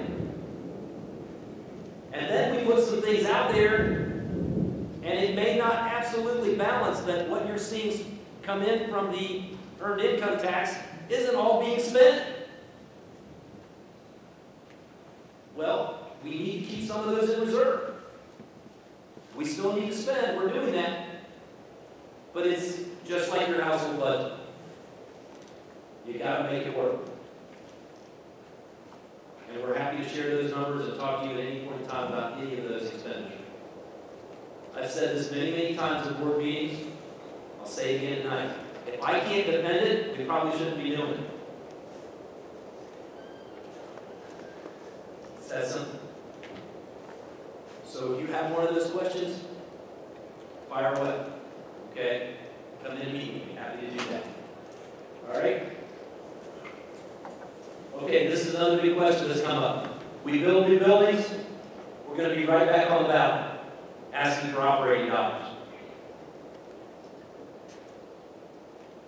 You've heard me say over and over in all of the community forums, the one thing that I can probably guarantee you is there will be another operating budget somewhere down the road. How quickly it comes up is a twofold factor. How do we manage our money? How do we spend that on the things we're spending it on? But there's a real unknown out there that we can never completely say we're absolutely sure of, because we get not quite 40% of our money from the state of Ohio. And every 2 years they redo the budget. And we're never guaranteed, well, we're a guaranteed district right now that we're going to get at least the same amount we got the year before, under their current spending plan. The next legislature, on the next millennium budget, could say the guarantee goes away. You are only getting funded for the students who walk through the door. That would hurt us. Not dramatically, because we're not that far away from being off the guarantee, but we are a guaranteed district right now. So it's important for us to understand our finances and manage those dollars, which is why we've cut some staff and are going to continue to right size. A term that I've really grown to hate, because it means I have to have conversations with people about why we don't need their services anymore. And that's hard. But that's a necessity of being able to manage our budget. And we're going to do that. So we are projecting, Dale is projecting, I'm right there with him. All right, I know he's new, but he's really good.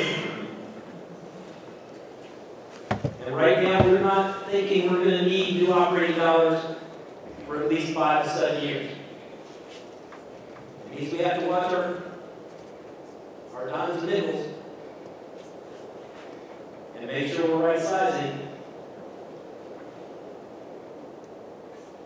And getting into those new facilities or consolidating, one's to be a much better option than the other, but either one of them generates some savings for us. Because there's savings in not having to maintain these old facilities. There's savings in economy of scale in being in 2 pre-K-12s or being in one less building. Hard decisions. Probably the thing I hate the most about being a superintendent, well, maybe besides spending also, is that I have to ask you for money. I don't have a choice. If I want to see us provide the very best for our community and our kids, I have to ask you for money. The Board of Education has to ask you for money. That is not easy to do, because I know there are people on fixed incomes that this is going to be next to impossible. But it truly is a community decision and about making our community better.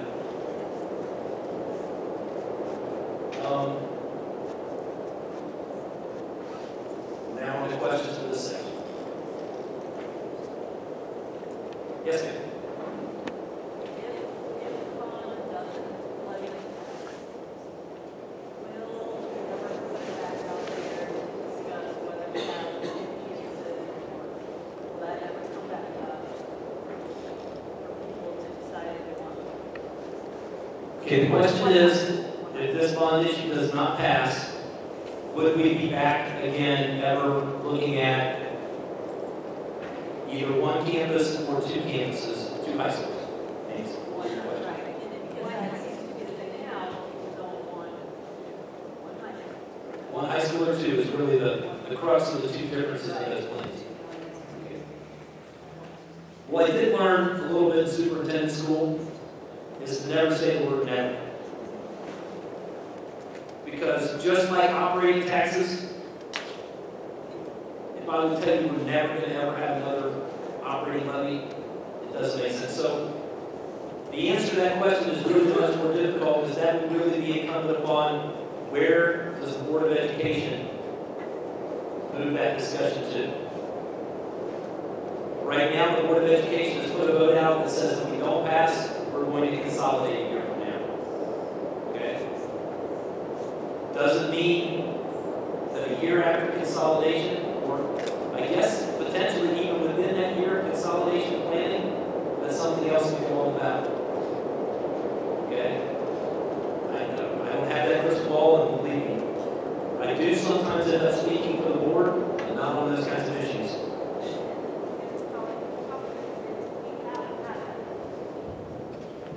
Just stating that we haven't had that conversation as a board and administrative staff. Okay?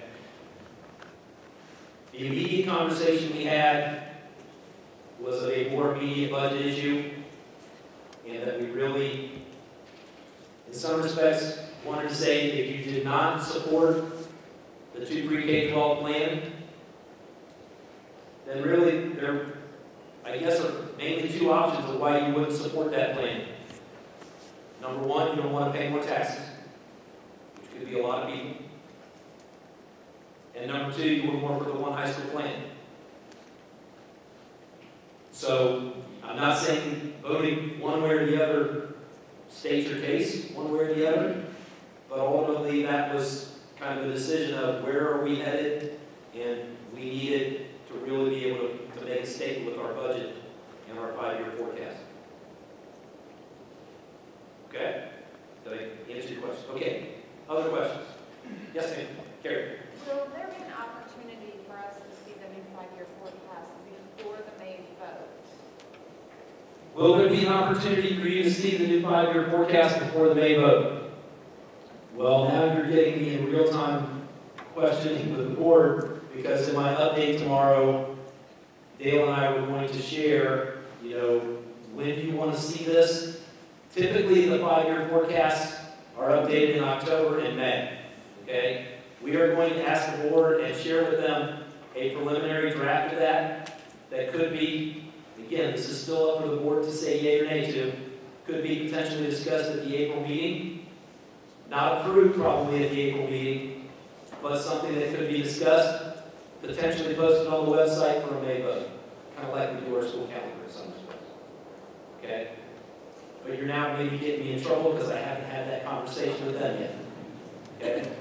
Which I like to do. I like my job, I really do. Yes, ma'am. Man, is technology the wonderful thing. All right, somebody is actually watching live, texted somebody who is here, and says, please ask this question. She wants to know if it passes, the levy passes for the new schools, will all the schools still remain open, or will there be some consolidation before the schools are open? Okay, the question is, bond issue passes in May, will we still consolidate some buildings before we get into new buildings? And the answer to that is no. Okay? At least not in the current plan. Okay? And the reason for that is just knowing that we're going to be building new buildings allows us to make smarter decisions with how we take care of our current facilities and staff, and be able to manage that process until we get into new buildings. And we're also going to see a little bit better numbers in the 5-year forecast because of some of the right sizing we have done. So right now the plan is not to consolidate while we're, and believe me, there's a whole other reason for that. I don't want to put the kids through more transitions than we absolutely need to. which is part of why, in the question that came up a little bit ago about could we potentially have another ballot initiative over the course of, again, we're transitioning kids, and again, I'm not going to say never, but I don't know that I think that's the best option either, to say we're just constantly moving our grade levels and buildings. Okay. Other questions? Any more online questions? Yes, ma'am. Is there any data that's out there that puts in like safety of a two-story building versus a one-story building? I'm curious, since these are both one-story buildings, one to two-story, kids escaping quickly, or fire, or shooters, or? The question is, basically, I think, is a one-story building safer than a two-story building, or is a two-story building safer, or is there data to support either one of those? And I'm going to come over here to Mike, who's had all kinds of design classes, I'm sure, or something about that. I can't speak to any specific data points, but what I will say is it's more about how the building is designed. For example, if you're on a second floor, we would have multiple means of egress and multiple pathways and choices. So students aren't, so there's an issue down a single little corridor and one way out. We would have multiple egress points to get students to move around quickly and provide choices. That can happen on the second floor because the building code would require minimum 2 stairs. A facility this size, probably 3 stairs plus. It would be designed to exceed code because what we found in our experience, the students with backpacks and have a footprint we need to get multiple rows going up and down. We're tending to over-design our stairs to support just the kid flow. So there'd be multiple exit points and multiple ways out of the two-story building. So I would say two-story is, say, unsafer than one-story. I would say that. I'm going to add a couple points on safety. Obviously, the design of the building and the things that you can do in new buildings that we can't do here are, you can clearly see that. Okay? But are going to continue to make the commitment in working with our staff and drilling with our students, because that's our best line of defense. We can do a lot of different things in the buildings. We need our staff members to be thinking, making good decisions, and how best to get out of those negative situations. Same with our students. So we're not going to minimize that either, just because we might be in a new building, that we're not going to continue to do those same kinds of trainings. I know I get sometimes criticized that we maybe go a little over the top.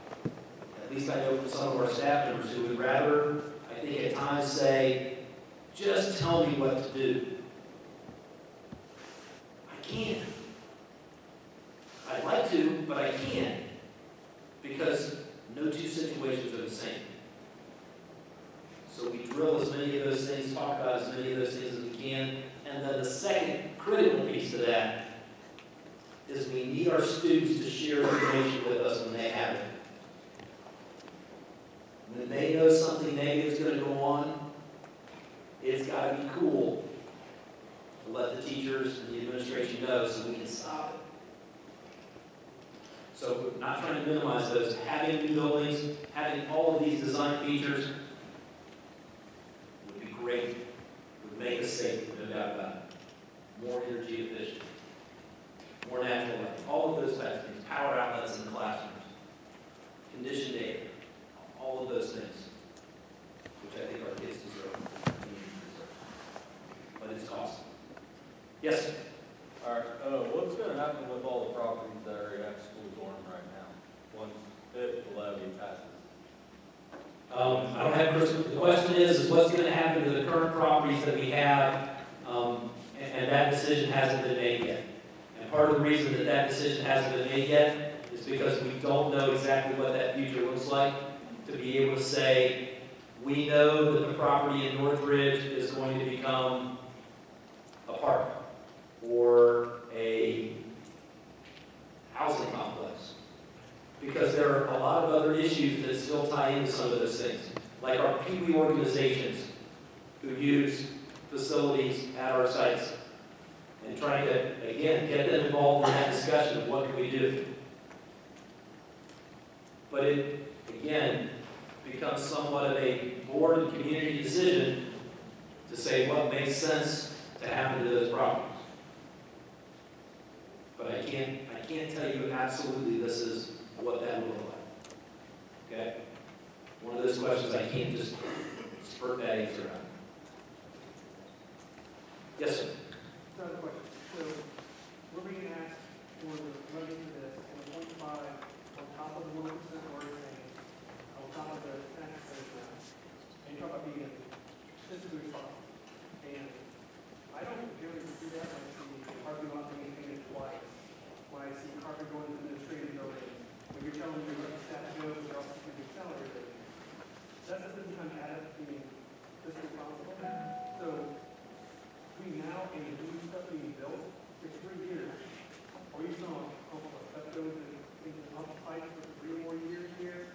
Are we going to just let these happen for 3 more years? We can't do it now. How do we expect paying more money and then expect to be done in 3 more years? Okay, I think the question here is really revolving around fiscal responsibility. We're not, again, I wish I could tell you that we're not going to have any more roof leaks. We are, and we're going to fix them. Okay? We can't fix them while it's raining.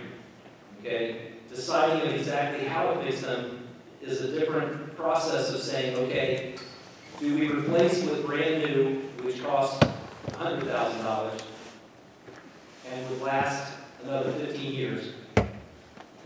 If we know we have a bond issue passed, or do we patch just the section that's leaking at that point in time for $20,000? Which is more fiscally responsible? That's not an easy answer, because some people would say it's more fiscally responsible to do the long-term fix, because that's the better product. But we know we're only going to be in for 3 more years. Which way do you go?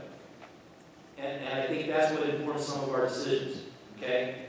Carpet at the board office, carpet in other buildings are things, you know, that have all become kind of a byproduct of not having money for long-term periods of time and just trying to band-aid and fix. Okay? The carpet at the board office had to be replaced because of mold issue and some other things happened, and we went and tried to do that as economically as possible. Okay? Right sizing with our staff of saying we are 200 to 300 students less than we were 7 years ago. We need to cut some staff members to match, and we're doing that. Okay? Can I speak to fiscal responsibility for 10 years ago or 20 years ago? Can this board speak to that? Obviously we can't. I'm the most tenured person in my position between myself and the board. All right? Kind of a scary position sometimes because not one board member was on the board that hired me. Now, fortunately, I think they think I'm doing a pretty good job, so they're hopefully on keeping me. But they're only going to keep me if I make good decisions. And that comes from collectively, not just the board, but everyone. And are you going to agree with every decision I make and present to the board? Well, they don't even agree with every decision I make. I get it. I work for them. And indirectly, all of you. But hopefully the good decisions outweigh the others. And I can tell you as a superintendent, if I made my decisions based on what was posted on Facebook,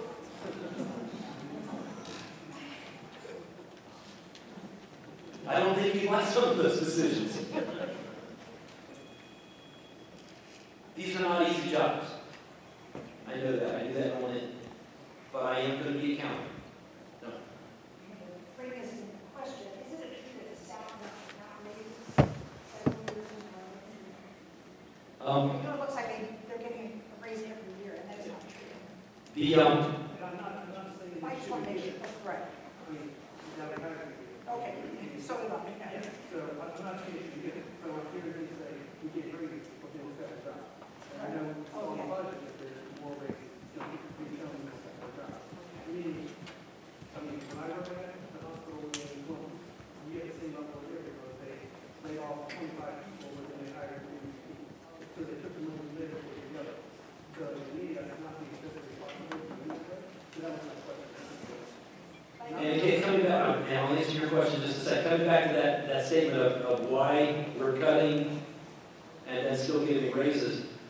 part of why we're cutting is more because of the loss of students than because of saying we're trimming staff just to trim staff.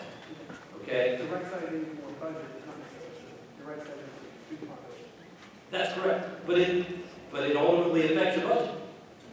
But you use money somewhere else. So the raises piece, you know, and what Noah's question was, is it true that staff members at times have went without raises, have taken pay freezes and even pay cuts? That was before I got here, but yes, that has happened. Okay? That has happened in the past.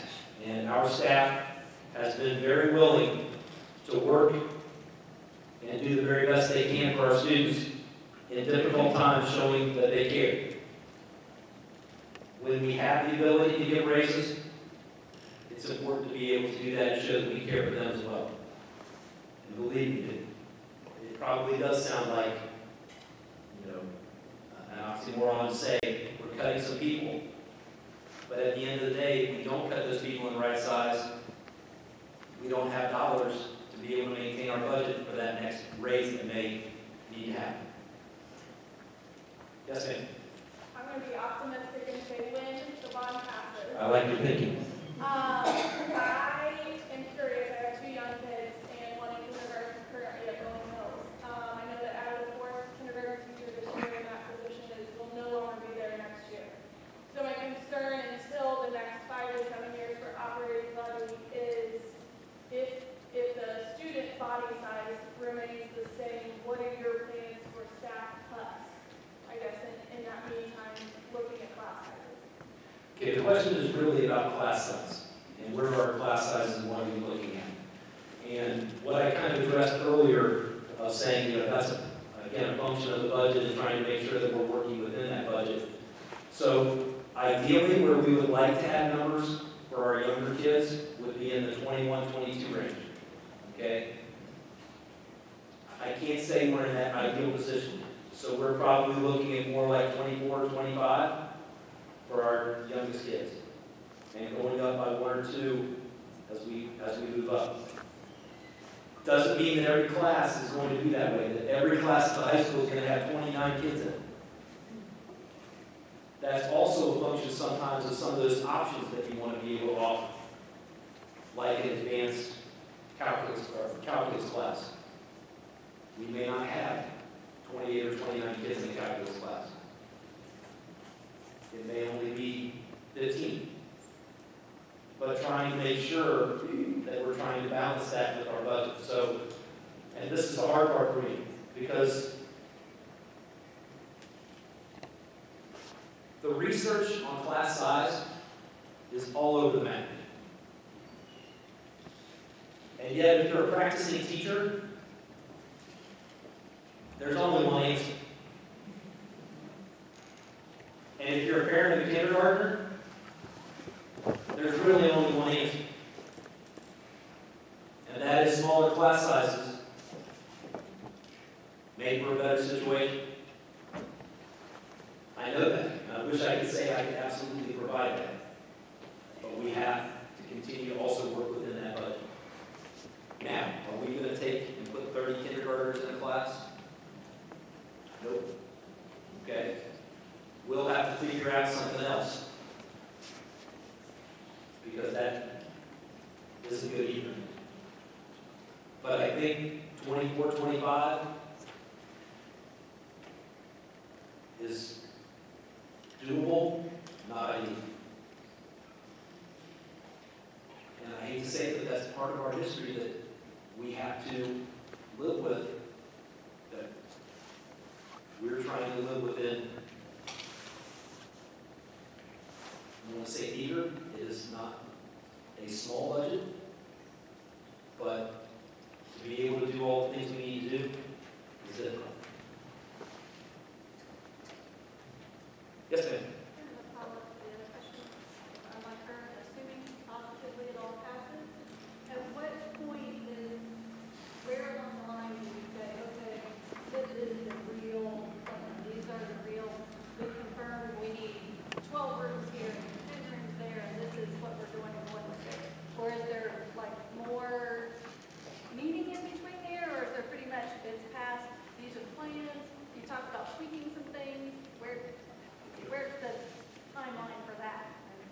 running away from your question, hopefully running to the answer. That planning process that takes a year, I haven't been through. He has. So the first step would be what we call the programming phase. That would happen ideally over this summer. The programming phase takes that Excel spreadsheet that you saw with all the numbers and does a deep dive with that and engages with your staff. And hopefully before the summer when they're off, if that's not possible, quickly when they're back in early fall, which is to get into the kindergarten. What's in the kindergarten classroom? Are you coming inside the room or outside? Are they open doors or shut doors? All the kind of technology, the specifics, the technical requirements of each of the spaces of typical kindergarten is going to look different than primary, first, second, and third is going to look different than middle school and high school. How your science lab is going to be laid out. Are they chevron shapes? Are they perimeters shapes with the T's? Meeting with the science teachers to talk about how they want to instruct what their lab will look.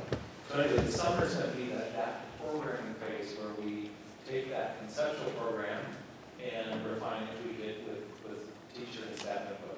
The fall would start the schematic design phase, where the architect would come back with updated concept site plans, and we would have open community meetings, invite the community to look at the plans and offer their input. Community input can often, like I described the community center as a shared services building in between. Community can say, you know what, I like flipping the aux gym and the main gym so we can use this for aerobics class in the evening, or we do a walk jog or something. So giving the community the opportunity in that schematic phase to weigh in and provide input. Then it's going to move into the design development phase, into the fall, where we'll be talking about exterior materials. Here's what do we want brick, do we want it to be brown? What's our roof color going to be? Do you like the concept of maybe red on one side and more of a copper brown on the other? And then into early 2019 will be the details of construction, technical wall sections, all the engineering documentation. All that's wrapped up by next summer, summer 19, and then it'll be construction start after that. So a full year of design, multiple touch points to give the community the opportunity to on what it's going to look like, what it's going to I will say you can't get a whole lot bigger. It can't really get bigger. So the community says, I would like to add an auditorium to this plan, right? There's certain things that we're saying, well, the budget's the budget. But there's a lot of the details, spatial relationships, how it looks, that will take into consideration. If you want to write a check for an auditorium, we'll be glad to add it. So, Tony, if that's in your budget in South End, if you want to add that to the project, let us know. One of the things that I also want to make sure that I mentioned that, we might be talking about that whole design phase. We are working with the state of Ohio. Guess what that does? It means we're working with bureaucracy and that there are processes and things that we have to follow, which can take more time than we may want. Just so you know, I've already tried to kick that ball off, and I've already reached out to our consultant and said, I want a meeting on May 9th, because we're going to pass this bond issue, and we want our check, and we want to know what exactly we need to do to be able to get the architect selection going, construction manager, all of those processes that the state's got $40 million in here. We're almost $41 million. They're going to want their say. That's okay. They have a lot of good things they bring to the table. Speed may not be one of them. So we have to manage that process too. Okay? Yes, sir. How much cushion do you have in your budget for over budgeting? You couldn't read that number up there. Over budget. The question is how much do we have in for allowances for things that may come up along the way, or maybe we need a little more square footage here or there, or we decide, well, let me say one that we are definitely going to put in the project, but it costs us a little bit more money. That's slope roofs.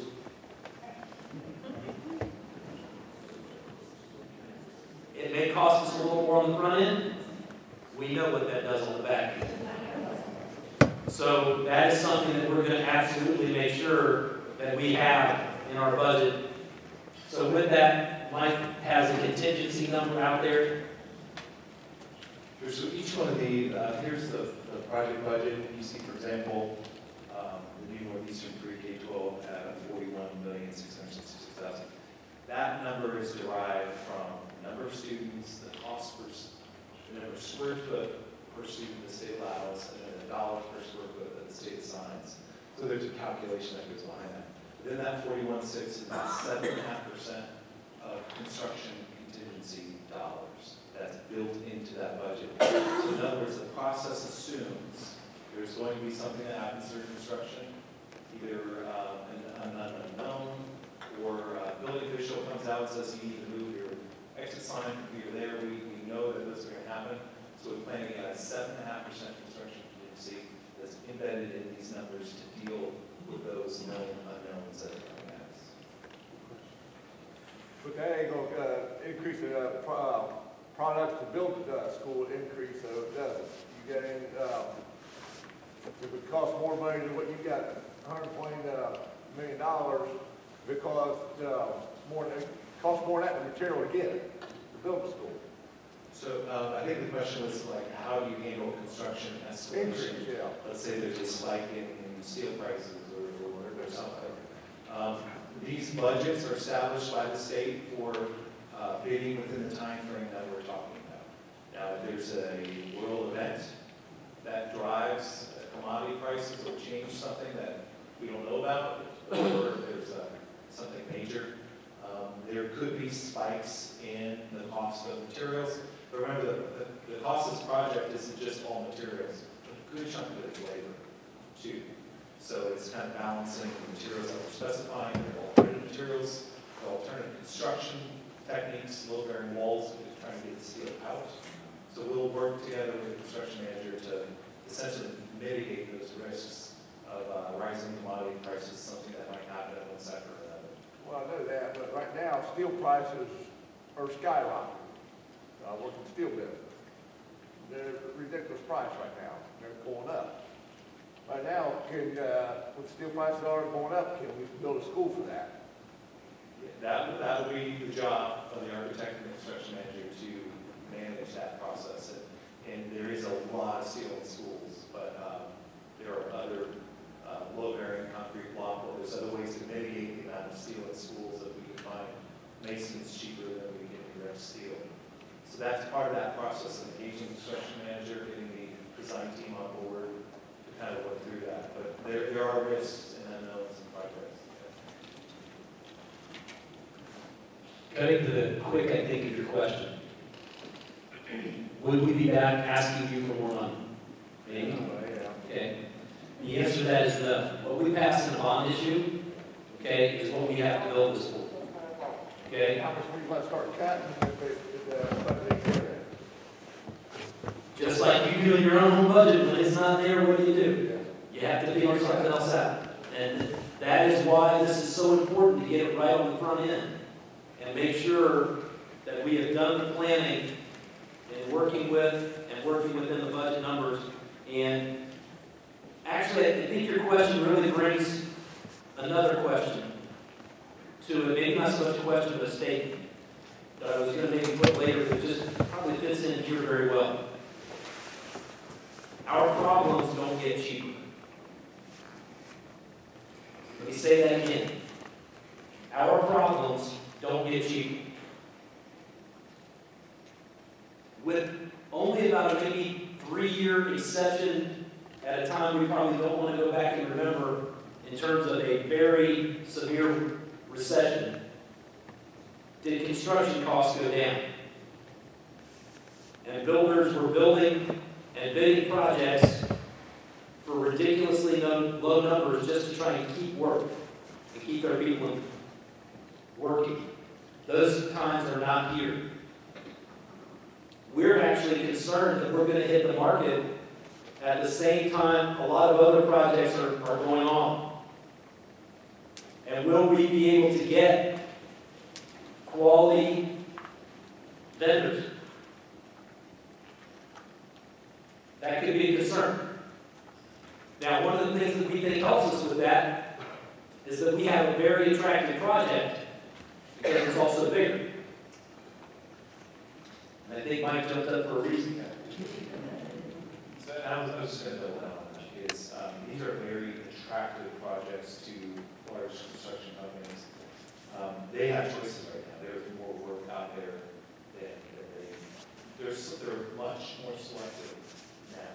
So for example, if you're a construction manager out in Columbus, and Yellow Springs is on the ballot saying on May 8th that they're going to do $18 million addition to their high school. And you can go over there, or you can come over here and essentially build on a greenfield on a $20 million project. Which project are you going to pursue? So this is a very attractive project. It's positioned in between the Dayton market and the Columbus market, which means there should be some pretty good coverage from some higher level size construction companies to take this on. That's no guarantee, but I'll just say from the outset, it's of the scale and of the size, and it's simple. You have two projects, two large projects. They're not going to be bid at the same time. One's bigger than the other. So we'll time the market where one goes out first and one goes out secondly. I think this is going to be a very attractive project. Also, the scale of it. It's going to help on bid day. You're a guy who's doing ceilings and plasters. You look at this project, we've got a lot of ceilings and plasters and help drive some of these prices down. Okay, not cutting off questions, but I was hoping to keep this to 2 hours. We're right at 2 hours. I'll be happy, Mike will be happy to stay and answer more questions. But weather's not great out there in hell, and you have been a great audience, great questions. If we didn't get one of them answered tonight, and you're not wanting to come up and see one of us, send me an email, give me a phone call, text it to the lady right over there. She'll be glad to get it to me.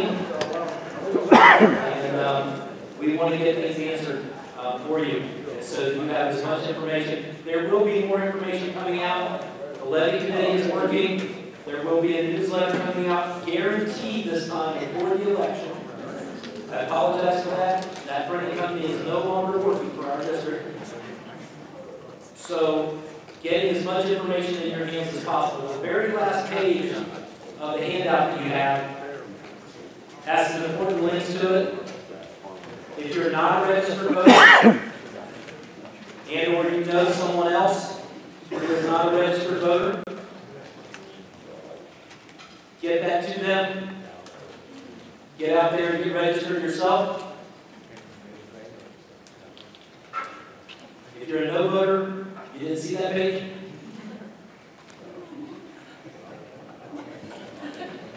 So, the election is May 8th.